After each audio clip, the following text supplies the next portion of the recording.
yëngu ci wàllu koom ñu bare ngi yuuxu ndax jubbanti bi ñi jiite tey nekk di mettre en œuvre tàmbalee ko impôt yi naka ngeen di dundee situation boobu.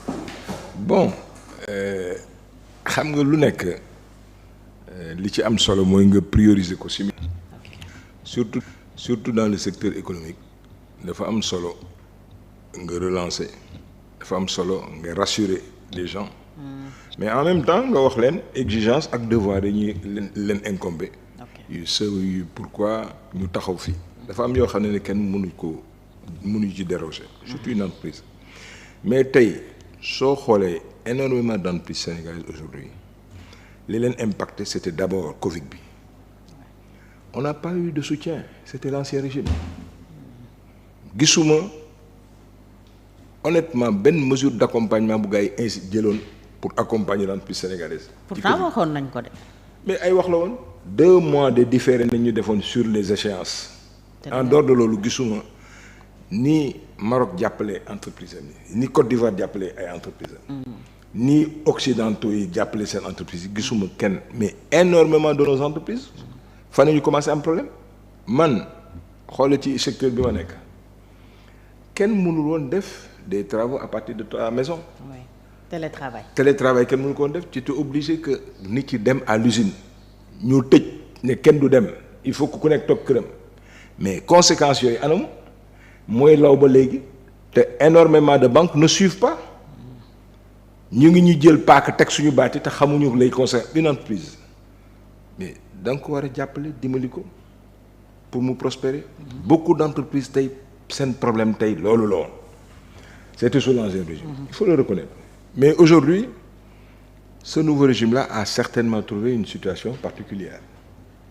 Les audits dinañu wax mais pour man il faut savoir raison garder nañ ci dem la dette intérieure est une exigence aujourd'hui pour ñu fay ko mais en même temps que ngay li la war yow nga koy def. nga mën a taxaw ne entreprise yi leen war nañ ko def. kon état daf leen yoreel xaalis. ah oui j'en entends parler.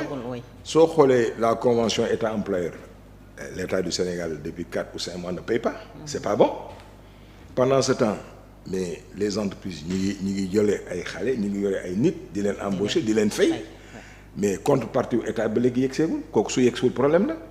am na ay subventions yu gars yi waroon def sur ay mesures d'accompagnement avec ADPME avec le bureau de mise à niveau avec keneen su ko gars yi deful day am conséquence par rapport aux entreprises. Maintenant, plus particulièrement, les gens parlent surtout par rapport aux entreprises qui sont dans la presse. Bon, kooku aussi, moi je pense que, comme on dit, l'impôt ne peut pas être sélectif. moo tax moi je fais pas partie des gens qui disent que oui, il faut que tout le temps ñu effacer. C'est pas possible. waaw tenir compte nag des réalités que vive l'entreprise de presse, on peut effectivement certes xalaat ko. Mais dire carrément comme une baguette magique.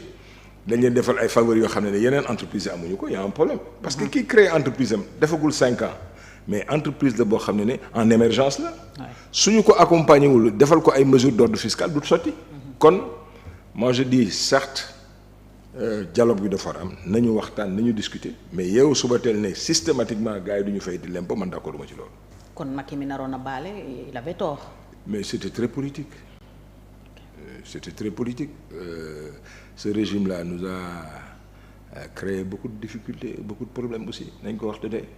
et moo tax ce qu'on attend surtout ci dans les jours dans les heures à venir mooy la reddition des comptes pour ñu xam fu ñu toll kooku c'est une exigence aujourd'hui il faut ñu xam il y a des mesures actuellement yoo xam ne mais tout le monde s'y reconnaît même si par ailleurs li ma la wax tout à l'heure je comprends que c'est un État jeune aujourd'hui des gens qui n'ont pas forcément l'expérience qu'il fallait pour diriger mais a-t-on le droit en moins de 4 mois 5 mois de les stigmatiser pour dire que fi ñu jëm baaxul non un État mënoo ko quantifier mënoo ko apprécier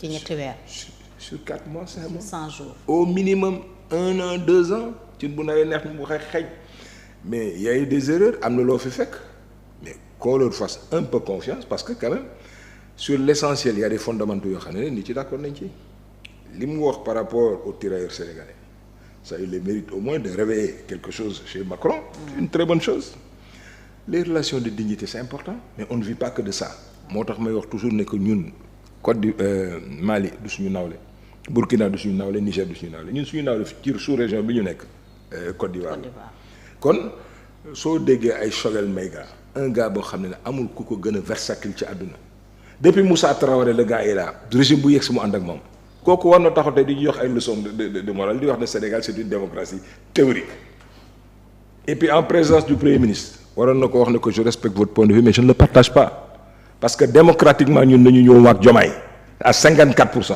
kuy Choguel bu dof kuy sa premier ce type là fi li am Bamako yàlla bu mu am Sénégal ñun kooku du ndaw la ci ñun kon panafricanisme certes mais d'abord la préférence nationale mooy de gérer développer régler les problèmes du Sénégal et j'invite le premier ministre vraiment mu xam ne ñooñu du ñu ay nawleem amul complexe tey par rapport à ces panafricanistes soo ubbee réseaux sociaux yi ñu ngi koy saaga guddeeg bëccëg mais warul doon préoccupation lii préoccupation mooy lii sénégalais yi bëgg tey nga taxaw ci mooy la diminution des denrées de première nécessité mais comme j'ai eu à le dire fii une fois mais gis nga saako ceeb suñ ko jaayee woon tey 1000 francs mu am kër gu mu chéré parce que liggéey amu fa créer les conditions te ko kan moo ko mën jox mooy entreprise yi kon d'abord les banques n'ont qu'à respecter les entreprises d'autre part mais ay mesures incitatives nañ ko def amul benn réew bu développé ci àdduna te compté wuloo d'abord ci say entreprises et quand je dis entreprise mooy d'abord les nationaux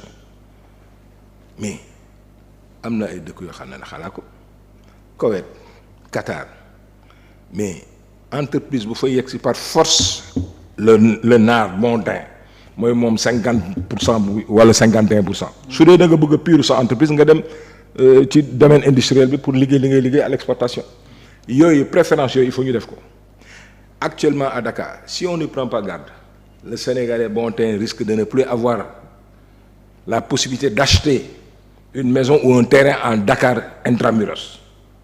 Il y a aujourd'hui des communautés qui sont en train de s'accaparer carrément de Dakar intramuros kooku dafa bokk ci mesure d'accompagnement yu war a def par rapport ci code foncier bi bokk na sur le ci foncier gën a attaqué ñoom sur le foncier liñ njëkk a song nañu xoolaat loolu parce que jaaduwul tey ñuy permettre à des communautés étrangères qui ne seront jamais sénégalais à 100% kooku dama koy wax parce que dafa am en États-Unis ak fépp fu mu munti doon d'abord le statut de l'américain montain est différent du statut de gars qui door a ñëw.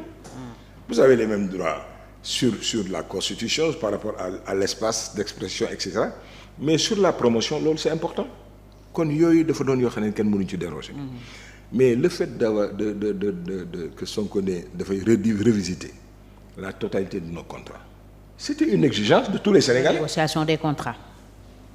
kon bu ñu ko précipiter nañu wax am cette volonté politique xool le contenu de la totalité de nos contrats yi ñu ci mën a corriger ñu corriger ko yi ñu ci mënul corriger ñoo xam ne à l'expiration pare nañ ci dootu ñu ko defeti parce que ressources yooyu nañu soxla pour war a mën a redistribuer li ñu war a mën a redistribuer kon man bokkuma ci ñuy daw nag d'accord su mu nekk ci kaw ah non en 4 mois on peut non am na loo xam ne y avait des pratiques. mais jéego yi ñu jotagum teg noo ko apprécier yow yu baax. actuellement bi ma gêné tey objectivement mooy le problème de l'ONAS là.